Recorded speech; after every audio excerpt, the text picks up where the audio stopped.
Pourquoi cet épisode était la conclusion parfaite d'un animé qui nous prend pour des imbéciles? Et y'a pas de numéro 2, ce sera le seul sujet de la vidéo. Si t'as aimé l'épisode, tu vas pas kiffer la review.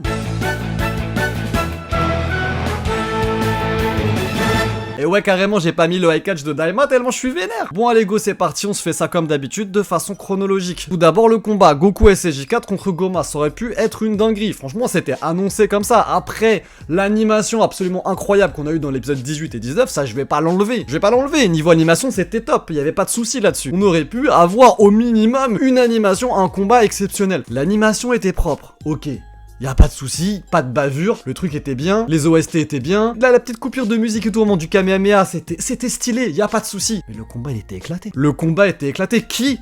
Dites-le moi en commentaire, dénoncez-vous. Qui a kiffé ce combat explosé? Pourquoi combat explosé? Vous savez quoi, on résume le combat. Goku qui tabasse Goma, et Goma qui se régénère avec l'aide du troisième œil.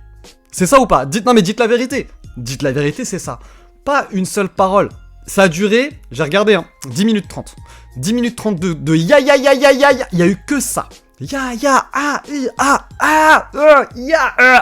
C'était ça le combat. Zéro scénario de combat. Quand je parle de scénario de combat, je ne parle pas de rebondissement dans l'histoire de Dragon Ball Daima. Je parle d'un scénario dans le combat, c'est-à-dire une évolution des choses qui vont se passer, qui vont faire évoluer le combat. Prenons un exemple, Goku contre Vegeta, Arc Saiyan. On commence, Goku est moins fort que Vegeta. Vegeta, il le tabasse. Mais Goku a le Kaioken, d'accord? Donc il utilise le Kaioken, il devient plus fort que Vegeta grâce au Kaioken. Cependant, le Kaioken, en fait, fragilise Son Goku. Ça le blesse en quelque sorte. Qu'est-ce qui va passer le premier? Est-ce que Goku va réussir à éclater Vegeta avant que le Kaioken le batte définitivement, ou est-ce que le Kaioken va l'éclater avant? On a donc un Vegeta qui va vouloir détruire la Terre, et Goku qui va encore utiliser plus le Kaioken, puisqu'il va passer au Kaioken x4 avec son Kamehameha, et du coup, ne rien pouvoir faire. Mais Vegeta, lui, il ne le sait pas. Du coup, il utilise la technique d'Otzaru, il utilise le Otzaru. Le combat évolue. Mince! Il fait Otzaru, comment il va faire? Il se fait déboîter. Comment est-ce qu'ils vont faire pour vaincre Vegeta Otzaru? En fait, c'est Yajirobe qui lui coupe la queue. Scénario de combat. On va continuer, hop, on découvre le Genki-Dama. Truc de fou, Vegeta l'esquive. C'est pas juste Goku et Vegeta qui sont foutus sur la fif pendant 47 épisodes à faire boum boum boum boum. Non, il y a eu toute une évolution, tout un scénario, c'était écrit en fait. Il y avait un plan. Là, c'était quoi le combat? À part se mettre des mandales, et même pas se mettre des mandales, c'était vraiment Goku qui met des mandales à Goma, et Goma qui se régénère avec le troisième œil du Daimakai. C'était uniquement ça. C'est ça que je veux dire par pas de scénario de combat. Et en plus, on savait comment ça allait se finir, parce qu'on te l'avait dit avant, avec Alinsu et Ku, là, avec le livre sur le troisième, où il parle du troisième œil du Daimakai. On le savait qu'il fallait taper 3 fois. Donc qu'est-ce qu'on attendait? On savait que Goku, en gros, allait se taper, qu'elle allait le distraire quelque part, et que quelqu'un, le seul suspense, c'était qui allait venir derrière, que quelqu'un allait venir taper 3 fois derrière la tête, et faire tomber le troisième œil. En fait, on le savait déjà. Il n'y avait pas de suspense. Il y avait juste, ok, on sait comment ça va se passer. On attend que ça se passe. En fait, c'est horrible parce que j'ai l'impression de revoir un épisode que j'ai déjà vu. C'est terrible. Donc j'étais là, 10 minutes, comme ça. Ok, quand est-ce que ça va se passer? Je sais ce qui va se passer, juste, je veux savoir quand. Et je n'arrive même pas à profiter du combat parce que je sais déjà comment ça... C'est horrible. C'est horrible ce truc. Et le faux suspense là, quand il fait... Il était beau son Kamehameha. Et il a dit, truc de fou, oui, ok, d'accord, c'est une petite ref à l'arc Piccolo Daimao quand Goku le traverse. Ok, pas de soucis, c'est sympathique. Et alors? On savait très bien qu'il allait se régénérer. À quel moment on s'est dit, truc de ouf, et non, il se régénère, dinguerie. On le savait. Et après voilà, t'as Ku qui arrive, boum boum boum, avec le livre là, et c'est fini, nul. Je suis désolé. Il y en a plein, j'ai entendu dire, oui, alors l'épisode était pourri, la fin était pourrie, mais au moins on a eu un bête de combat. Non, on n'a pas eu un bête de combat, on a eu des bêtes d'images. C'est juste ça. C'est juste parce que maintenant on a évolué techniquement en termes d'animation, et on a eu quelque chose de propre. Voilà, bravo à l'équipe d'animation, il n'y a pas de souci. Les mecs qui ont travaillé sur l'animation, oui, vous êtes forts. Les gens qui ont scénarisé le combat, vous êtes éteints, vous êtes la honte de Dragon Ball. Et là j'en veux énormément à Akio Yoku. Voilà, je l'aimais bien ce mec. Je peux plus le voir. Akio Yoku, je peux plus le voir. Et en plus il était content. Vous allez voir, il y a des dingueries dans le dernier épisode. La dinguerie c'est que vous êtes nuls. Voilà, c'est ça la dinguerie. Du coup, Majinku sauveur du Daimakai. Pourquoi pas? Pourquoi pas? Voilà, comme je vous dis, le but c'est pas de tout critiquer. Pourquoi pas? C'est intéressant. C'est intéressant que le sauveur finalement du Daimakai, ce ne soit pas la personne la plus forte. Voilà, donc on a vu que là pour le coup, c'était la personne la plus intelligente, etc. Ku n'est pas inutile. Quand elle était remplacée par Do, techniquement, voilà, c'est ça que je trouvais plutôt pas mal, parce que dans l'évolution de l'histoire d'Akira Toriyama, à chaque fois c'est ça, c'est que des personnages vont venir en remplacer d'autres. C'est un petit peu quelque part le défaut ou la magie de Dragon Ball, tu vois ça sous l'angle que tu veux. Akira Toriyama n'arrive pas ou ne veut pas, je sais pas quel est le bon terme, n'arrive pas ou ne veut pas garder les anciens personnages. Et donc là, une fois que Majin Buu est arrivé, on peut penser que Majin Buu est finito, et ce n'est pas le cas, parce que finalement c'est lui qui sauve le Daimakai, c'est lui qui bat, qui enlève le troisième œil à Goma, et qui, on va en reparler, et qui devient roi du Daimakai. Ok. Alors déjà, il y a un truc qui m'a un peu surpris, c'est quand il bat Goma, donc il l'enferme donc dans l'espèce de bouteille. Oui, c'est un espèce de petit Mafuba, oui, c'était mignon, c'était sympathique, la ref était sympathique, et on lui dit, voilà, tu vas avoir une centaine d'années pour te repentir. Alors, j'ai peut-être loupé un truc, mais on est dans le Daimakai, le monde des démons. Alors ok, c'est du Toriyama, les démons sont pas forcément méchants. On l'a vu dans Sandland, bah on le revoit dans Dragon Ball Daima. Voilà, c'est pas vraiment démon, démoniaque, la méchanceté, ok, y a pas de souci. Mais malgré tout, quand même, un petit peu.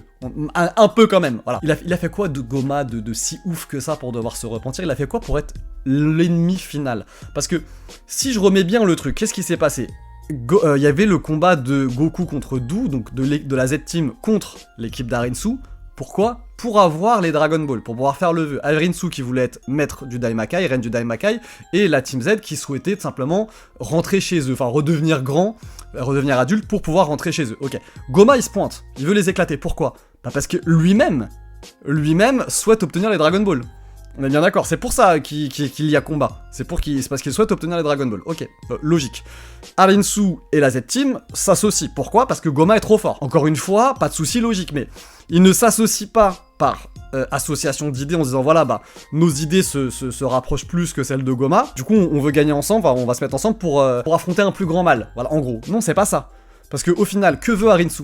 Arinsu, elle veut régner sur le Daimakai pour ensuite envahir le monde extérieur. Goma, qu'est-ce qu'il veut? Il veut régner sur le Daimakai. Je dis pas que Goma est gentil, la preuve, ce qu'il fait sur le troisième monde du Daimakai, c'est pas cool. Tu vois, avec les colliers, c'est de l'esclavagisme quelque part. Donc il y a pas de souci, je dis pas que Goma est un mec, est un chic type. C'est pas ça le souci. Ce que je suis en train d'expliquer, c'est que, j'ai envie de vous dire, Arinsu, limite, elle est pire. Alors après, ça dépend d'où tu te places, parce que moi, ce qui m'a un peu choqué, c'est Shin qui lui dit, bah voilà, bah, est-ce que toi, bah pourquoi pas, tiens, bah toi, deviens reine du Daimakai, c'est toi qui es la plus noble parmi tous, etc. Tu as le plus haut rang parmi les candidats au titre. Tu n'as qu'à devenir reine du Daimakai. Pourquoi elle? Alors que des habitants du Daimakai veuillent Arinsu comme reine du Daimakai, ça ne me choque pas. Parce que ce qu'elle veut, c'est justement renforcer le Daimakai et après envahir le monde extérieur.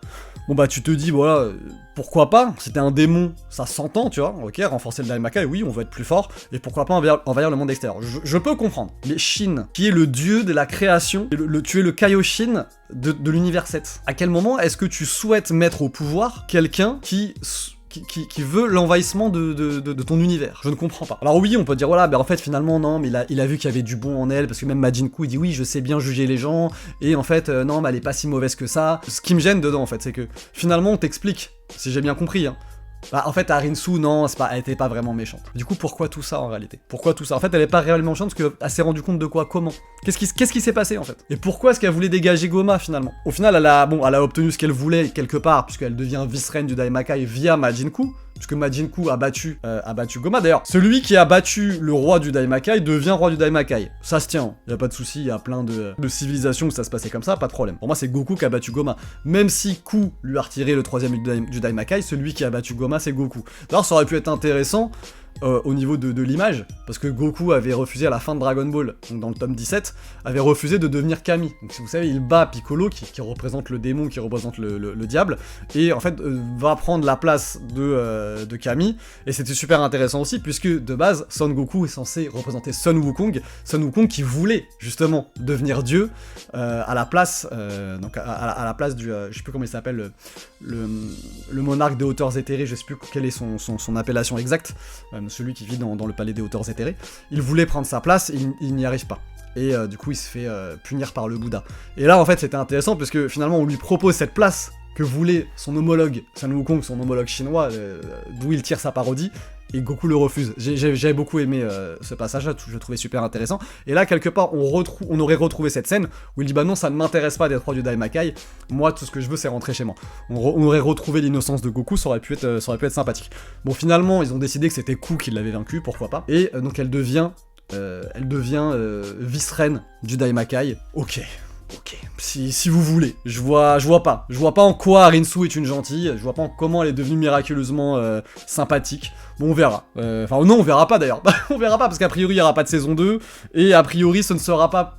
Ça peut pas être pris en compte dans DBS. Moi, je voulais que ce soit pris en compte dans DBS, parce que le lore, le développement du lore était super intéressant. J'ai l'impression qu'on n'aura pas. Bon, parlons du SSJ4. Le SSJ4, on a vu, voilà, dans l'épisode 18, je l'ai revu, hein. Je l'ai revu parce que je me suis dit, il y a un truc que j'ai pas capté. Goku, en SSJ3, se fait éclater, Neva arrive, lui balance une espèce de boule, donc de ki, d'énergie, de magie, de ce que tu veux, et ça provoque quelque chose dans Son Goku qui devient SSJ4. C'est pas expliqué, ce sera sûrement expliqué plus tard. C'est ce qu'on se dit au moment de l'épisode 18, donc ça ne l'a pas été. Finalement, pas d'explication. Et lorsque Goku et Vegeta discutent, et que Vegeta lui dit « Ah, tu m'avais caché cette transformation », Goku lui dit « Ouais, c'est parce qu'en fait, après, je suis devenu beaucoup plus fort après mon combat contre Boo, je me suis beaucoup entraîné, et j'étais pas sûr que ça marche. » Alors, peut-être que je suis fou, je ne sais pas, peut-être que je ne comprends rien, peut-être que j'ai mal vu, je ne sais pas. Je l'ai revu une deuxième fois, hein. Je l'ai vu 2 fois l'épisode et je me suis remis le 18. Mais ça veut dire que le Super Saiyan 4 est dû à ton entraînement. Donc rien à voir avec Neva. Donc du coup, c'était quoi cette scène avec Neva? Vous vous foutez de nous?